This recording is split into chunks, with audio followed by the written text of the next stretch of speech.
क्या मेरे जीवन का कोई उद्देश्य नहीं? क्या मेरे अस्तित्व का कोई प्रयोजन नहीं? क्लांत हो गया हूँ मैं जीवन से। न जाने क्यों सारी आशाएं समाप्त हो रही है। कर्तव्यों से दूर भागने का मन करता है। प्रतीत होता है तुम अत्यंत चिंतित हो पुत्र। प्रणाम ऋषिवर। आपको यहाँ पहले कभी नहीं देखा। हाँ, मैं यहाँ पहली बार आया हूँ। निकट ही माँ काली का मंदिर है और मैं उनका बहुत बड़ा भक्त हूँ, अतः उनके दर्शन हेतु दौड़ा चला आया। परंतु तुमने मेरे प्रश्न का उत्तर नहीं दिया। तुम किस चिंता में डूबे हुए हो?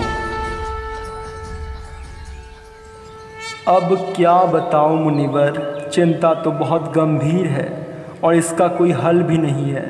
नहीं वत्स, यदि अंत है तो आरंभ भी होता है, समस्या है तो समाधान भी होता है। बताओ तुम्हारी क्या समस्या है, कदाचित मैं उसका समाधान निकाल पाऊं। हे मुनि श्रेष्ठ, मैं अपने जीवन को लेकर अत्यंत चिंतित हूँ। भविष्य अंधकारमय प्रतीत हो रहा है। अपने दायित्वों का पालन करने में कठिनाई आ रही है। अब तो जीवित रहने की इच्छा ही समाप्त हो गई है। पुत्र, जब सारे द्वार बंद हो जाते हैं तब संतानों को मार्ग दिखाने हेतु वो नए द्वार खोल देती है।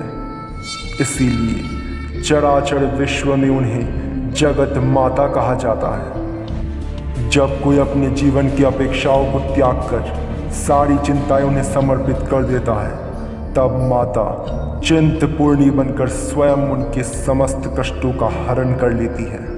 कृपया स्पष्ट करके बताइए ऋषिवर, मुझे मेरे समस्या का समाधान कैसे मिलेगा? समाधान तो केवल उनके पास है जो काल से भी परे है, जो महाकाल की शक्ति का स्रोत है, जो संसार भर में महाकाली नाम से जानी जाती है, जिन्हें हम प्रेम से माँ काली कहते हैं। केवल वही तुम्हारी चिंता को हर सकती है।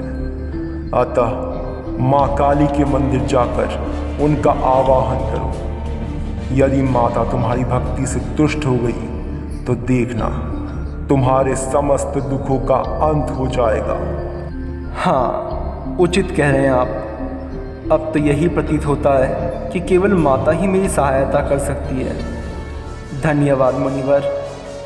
मुनिवर, कहाँ चले गए? अभी कुछ क्षण पहले तो यही थे।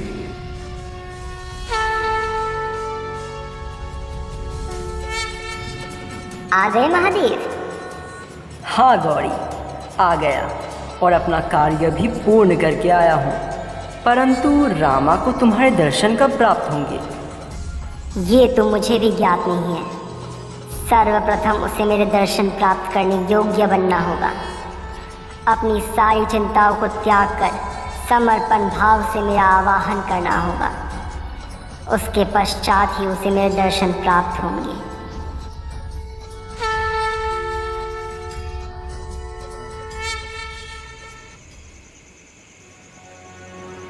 चलो, मंदिर तो पहुंच गया, परंतु यदि माता तुष्ट नहीं हुई तो क्या होगा? नहीं, मैं नकारात्मक क्यों सोच रहा हूँ? मुझे माता को प्रसन्न करना होगा, किंतु कैसे? अरे बाप रे, यदि मुझसे कोई त्रुटि हो गई तो? हे भगवती, कहाँ फंसा दिया मुझे? ऋषिवर ने क्या कहा था? मुझे अपनी सारी अपेक्षाओं को त्याग कर निर्मल हृदय से माँ का आवाहन करना होगा, तभी माता के दर्शन प्राप्त होंगे।